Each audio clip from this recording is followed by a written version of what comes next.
আজকে আমাদের ট্যুর সাজেক ভ্যালিতে। তবে আমাদের যাত্রা শুরু হয়েছিল ঢাকার সায়দাবাদ থেকে, কিন্তু আমরা সেখানকার কোনো ভিডিও ফুটেজ রাখিনি। আমরা দেখালাম যে দিঘিনালা বোয়ালখালী গ্রাম থেকেই, যেখানে আমাদের বাস এসে থামলো, ওই যে বাস। আর এখানে একটা রেস্টুরেন্ট ছিল সেলফি নামে, এখানেই আমাদের ব্রেক এবং সকালের ব্রেকফাস্ট।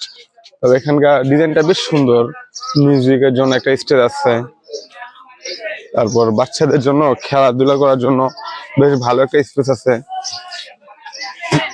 খুব যে বেশি গর্জিয়াস তা নয়, তবে অনেক সুন্দর বলা যায়। আর আমাদের মেনুতে ছিল খিচুড়ি। এইখানে বসে বসে সব গেস্টরা এখানে বসে খেলো, যারা ট্রাভেল এজেন্সি গুলোর সাথে আসছে। অনেক সুন্দর এই যে সেলফি নামের রেস্টুরেন্ট, আরো ভালো বুঝবেন।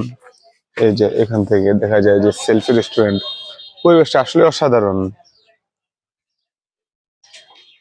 আর এখন আমরা এখান থেকে আবার রওনা করব, যে দিঘিনালা যে স্কাউট ধরতে হবে 10টার, সেই স্কাউটে সাজেক ভ্যালির উদ্দেশ্যে রওনা করব। বেশ সুন্দর পরিপাটি একটা জায়গা। আর দিঘিনালায় গিয়ে সেখানে অবস্থা কিরকম সেটাও তো অবশ্য দেখাবোই।